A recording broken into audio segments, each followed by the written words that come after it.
Hey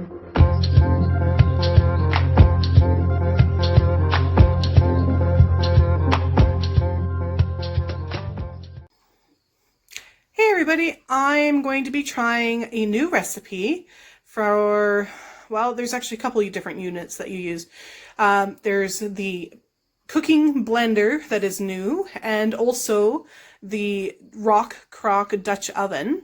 And I got the recipe from the new Pampered Chef Season's Best recipe, and it is a cauliflower shepherd's pie. So I'm going to go through some of the different steps with you and see where it goes. Okay, so you have to turn the dial until the little light goes over here to the heated puree. And I've already added in my half a cup of water, some salt, and it says to put 1 head of cauliflower, but the head that I bought was really, really big, so I got about probably 3/4 of it in there. It's supposed to be about 8 or 9 cups of of cauliflower. So depending on how big of a head you buy, that's about how much you need. But my blender is completely full. I cannot get any more in there. So once it's over here to the heated puree, all you have to do is push the button and it will do its own thing. So now I can just walk away from it.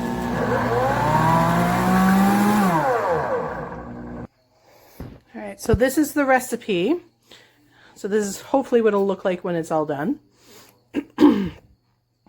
And this is from the new Fall and Winter Season's Best cookbook. I'll show you.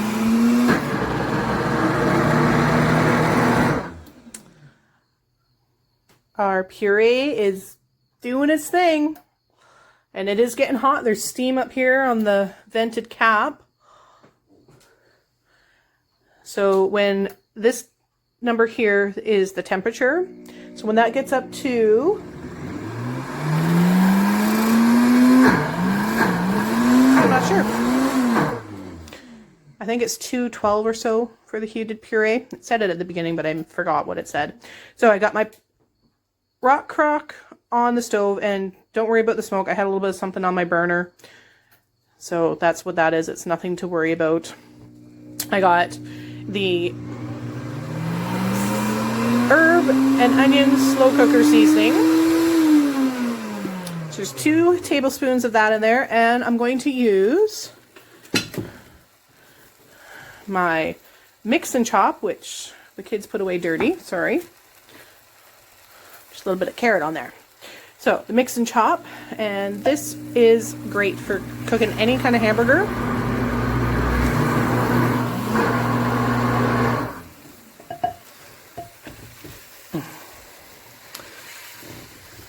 It just breaks up your burger like nothing. So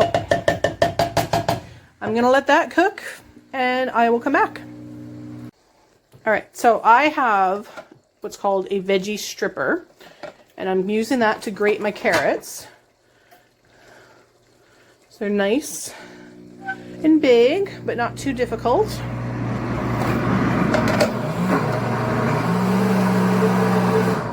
I'm trying to do this in between. Okay, so I'm going to hold this, and you just, use it like a normal grater. Sorry, bad videography here.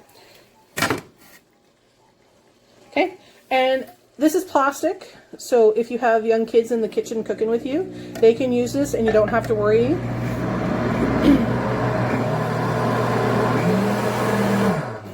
about them having their fingers cut or anything like that.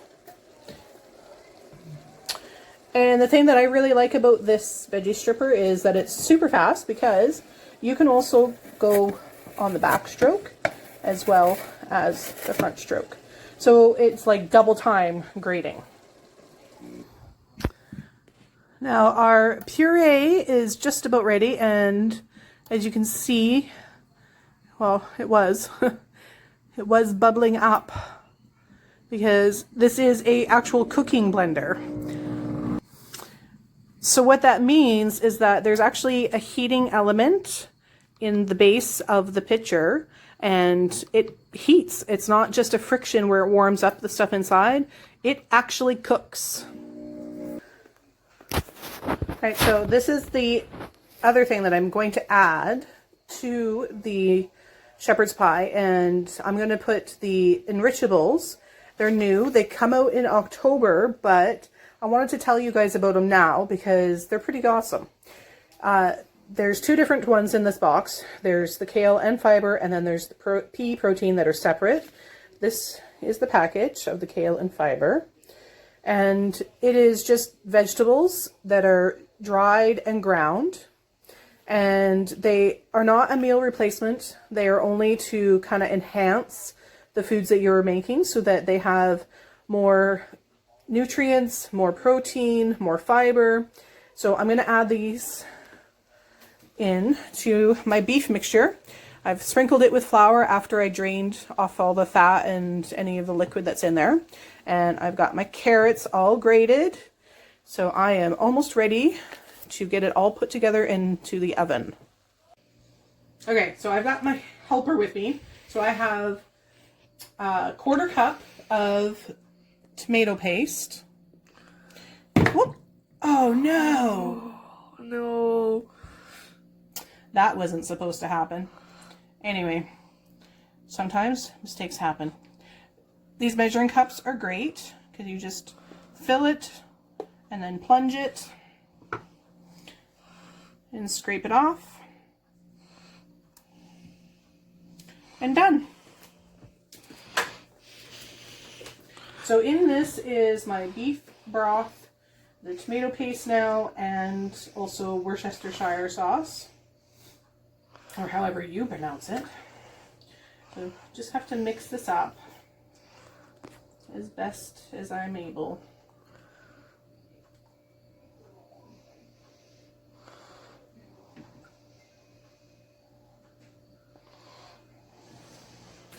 And then that gets poured into, still a little bit chunky, into our beef mixture.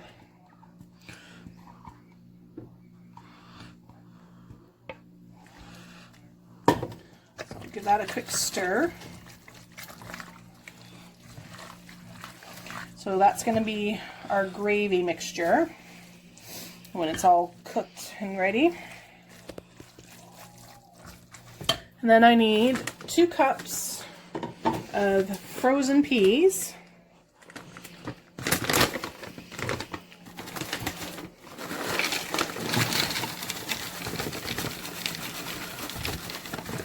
These are a little bit frosty.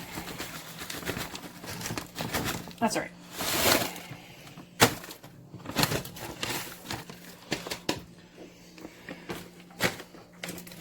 And as you can tell, my videographer is taking liberties. He's being very creative again. Alright,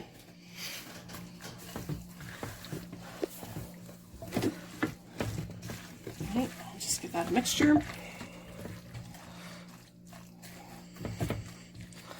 And I'm gonna just kind of smooth it all on the top. That looks good. So the step that I missed was to simmer the mixture. I did have to add a little bit more water to make the gravy because by adding the enrichables with the kale and fiber, that kind of soaked up water that was in the recipe to start with. So just to let you know that. So then, now that it's all simmered, I'll take it off. Looks better in real life than on camera, just gonna say that right now. Take it off the burner, but with the rock crocks, they stay hot for quite a long time, so it's still going to simmer for a while. So then this is our puree. And we just add it in, and you see all that steam coming out of there? That's because it actually cooks. Not like some of the other blenders that say they do, where it's just friction cooking. Should I turn on the fan above? No, it's okay. Okay, because the steam is burning up my hand. Well, don't put your hands so close then. Alright.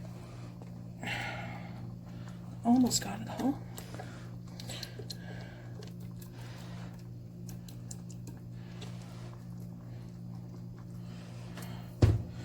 So spread that around.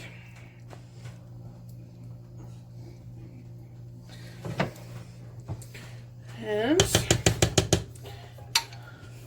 then to top it all off, you put some cheese. Yummy.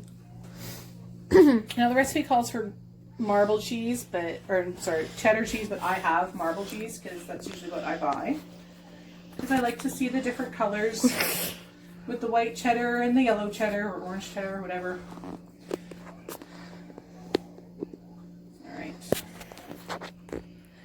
Spread it around. So that's good. And then I'm just going to double check my recipe.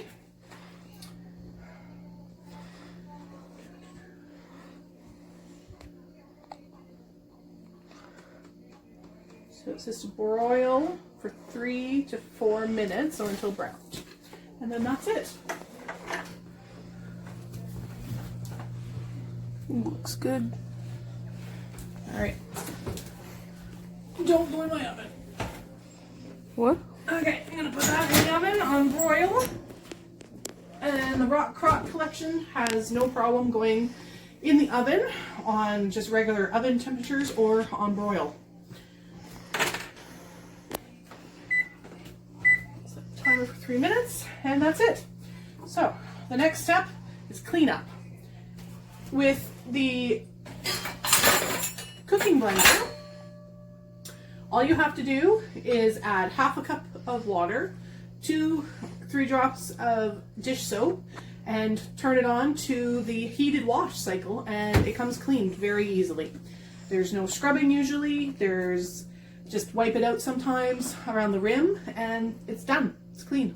All right, and it's out of the oven, and supper's ready. Hope they enjoy it. All right.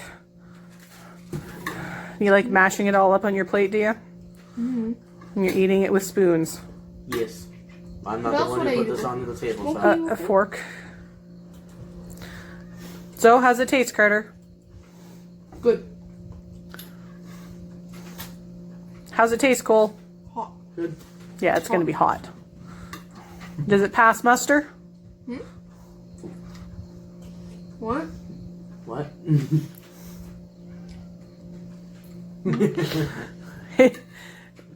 Is it edible? You're going to enjoy it? Mm-hmm. You would like me to make it again sometime? Yeah, just without cauliflower. Just without cauliflower, okay. And some corn. But maybe if you weren't told that it's cauliflower, it'd taste just as good? No.